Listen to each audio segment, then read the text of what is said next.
this being at $130 is actually on top of my list. Now what we're gonna do today in this video, guys, is we're actually gonna unbox this. I'm gonna review this. We're gonna actually go hook it up to my Sprinter.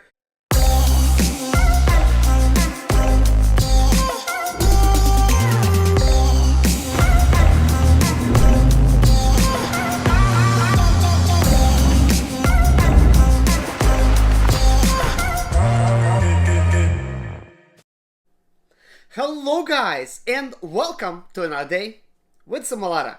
Today, as you could see, I'm in my makeshift studio at home, and I'm here to talk to you guys about a scanner, specifically a check engine light scanner, and it scans your transmission as well. But it does a whole lot more than that. Well, MaxiLink ML629.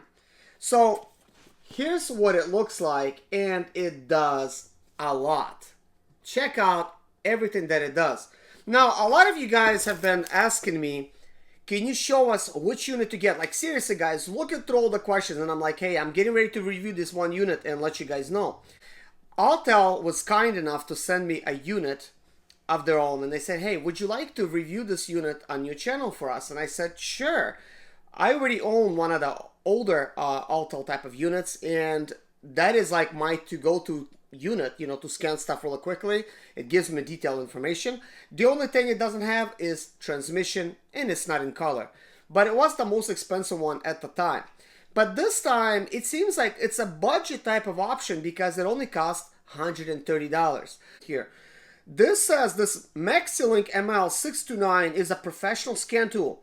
The product features are as follows: reads and resets DTS for engine, transmission, ABS, SRS, on most 1996 and newer major vehicle models. Now it has a list going on and on. But anyways, let's unbox it, take it out of here, see what it's included. Look at that. It comes in a nice little bag here. My first one came with a very similar bag. Oh, the unit comes separately outside this case. This is actually really nice that it comes. By the way, this thing scans pretty much all cars.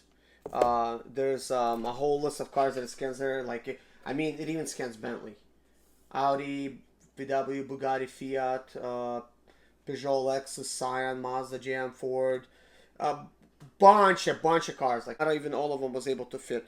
This cord is very nice. It's nice and thick, nice and powerful. Let's see what this unit has here. Looks like we have a USB connected. This is not a micro USB SD card. It's an 8 GB SD card. So that means you just plug in this whole unit to your computer and update it. You don't have to actually pull the card out, which is nice. Let's go test this thing. Find out what it's like. So, anyways, guys, once this unit is connected, this MaxiLink ML629 unit, you have some options here. You could scan it, and you could look up all these other options. So let's go to scan first. And our vehicle is European, so let's select European. We have the Benz option here, but do not select the Benz option. It's not going to get you where you need to go. You need to scroll down a little bit more, and a little bit more, and a little bit more, and we have an option for Sprinter. Select that. We have the Sprinter at the very top. Let's select it, and then you have all of these choices. Let's select choice number 2. It says 2000 through 2006. There's an OBD2. I haven't tried the 14-pin. I don't know what that is, so let's do the OBD2. Engine control module, and we have all of these other things. Now you could see I have codes: ABS, ESP, traction control, all of these things, but it's not under the ABS, and it's not even under the transmission control unit. It is under ESP, electronic stability program. Let's select this option. Now in the previous video I have connected, and I have deleted a bunch of these other codes, and I will actually play back to you guys what codes it did give me. But right now we just have one code which says cable left rear axle speed sensor. So it's telling me there's a problem with the cable. So if that's correct, then I just need to fix the cable and we should be good. So let's escape from that. So there's that. Guys, so what do I have to say about MaxiLink ML629? Guys, it's like unlike any other unit that I have actually tested. This actually gives me a lot of the stored data that cars actually have, and upon reading the same type of vehicles that basically the same stuff was done to them, you know, since reading the other units, I'm getting so much more information. The information is a lot more clear, a lot more detailed, and things like that. I want to tell you guys just a little story which I already told in one of my other videos. And I'm going to focus on the transmission part, because obviously you do want to know what the check engine light, you know, shows you. And not all of them, they have the transmission function. I was under the mercy of a transmission shop about like 5 years ago when my transmission actually went into limp mode. Now, if I had one of these, I could have scanned the code, found out what it is, deleted the code, and could have actually went home. So here's what was going on, guys. I was driving with the load. I had a 1,400-mile load. I drove about 400 miles, and I broke down. Basically, transmission went into limp mode in Memphis, Tennessee. I got into some traffic, and once the traffic kind of like disappeared, I discovered my transmission is no longer shifting. Guys, was I scared? Because first of all, I didn't have any money for a new transmission, and I'm thinking, what's going on? And at that time, I didn't have a YouTube channel. I wasn't too sure what's going on with my transmission, and you know, I was hoping, like, why isn't there more people that's sharing, you know, like what's going on with these sprinters, you know, just together as a resource? And you know, there was sprinter forums, still a good alternative, you know, to go to sprinter forums and actually do that.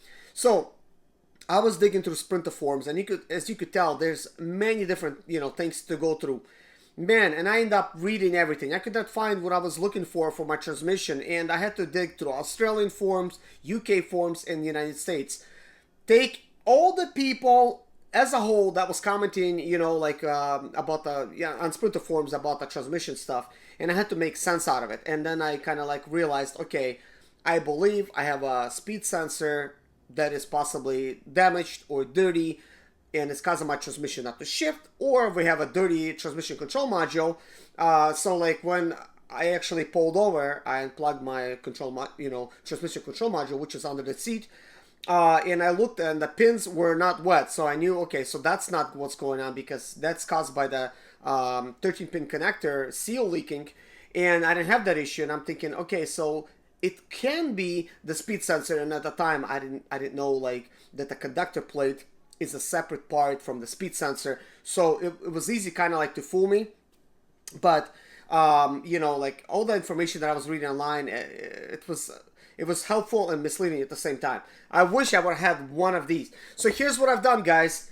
I had to, in limp mode, drive to a transmission shop, get a free diagnostic, spent hours upon hours of time waiting in there. Not to mention, I lost my load. I had to give my load away. So that means I lost like $1,000. I didn't make it because I didn't make it 1,000 miles. And the company did not even want to pay me for the 400 miles that I'd driven, because they said we had to transfer the load, and they were like really, you know, like giving me a runaround. So that is very annoying. This is why when I talk to you guys, I always recommend to you this thing. If you could remember this one thing only, this could really help you. And if you don't want to listen to that, that's fine. But here's what I've learned, guys. As soon as you pick up the load and you have your engine running, okay, do not shut your van off, because there's such thing as Murphy's Law. If it could happen, it will happen, you know, to you. So if you're like not prepared. So when you come to the company, you're just about to pick up a load, and you're there. You shut your van off. They load you up. Oh, now your starter went out. You cannot start your van up. Maybe your battery's dead. Maybe the alternator is dead, and you just don't know. Like maybe the fuel injectors got clogged up, as it happened to one of my friends. So I recommend, hey, if your vehicle's running great, don't worry about that extra diesel. You'll make it all back, you know, with the delivery. And I know I'm against idling, and I'm against idling if you just like standing at the truck stop and you're just idling to stay warm or stay cool, because it's not gonna do any good, you know, to do that, because sprinters, if they're not idle at 1000 RPMs, you're not gonna get much AC or heat, you know, for that matter. This turns off check engine light and transmission ABS SRS warning lights, clears codes, and resets monitors. Now, I'm hoping that this one is true because my ABS codes are still on. Works on most 1996 and newer vehicles, OBD2 and CAN diagnostics imports, domestic imports. Retrieves generic PO, P2, P3, and UO manufacturer specific P1, P3, and U1 codes and pending codes. I don't know what none of those things means, but it's got it, so I'm happy.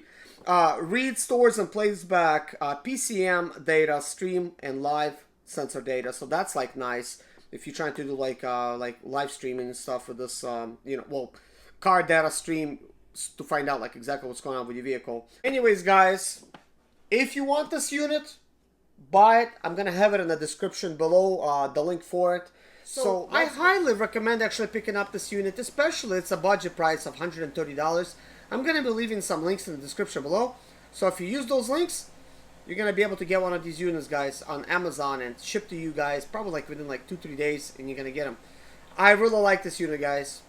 Take care. Hope you guys like this little unboxing video. Thank you so much for watching. Take care of yourself, and God bless you. My name is Serge Zimaleta. I'm 37 years old, and yes, I experienced success after buying my first home for cash. Back in 2011, I was broke, but I learned to solve problems on my own. Now, I'm helping others to solve their problems. I know what pitfalls to avoid to stay profitable in business. Need motivation to be more successful in your life? Do you have Sprinter expedite or business problems? Then subscribe. Let's find creative solutions to your problems. Hit the bell notification so you don't miss any of my helpful videos.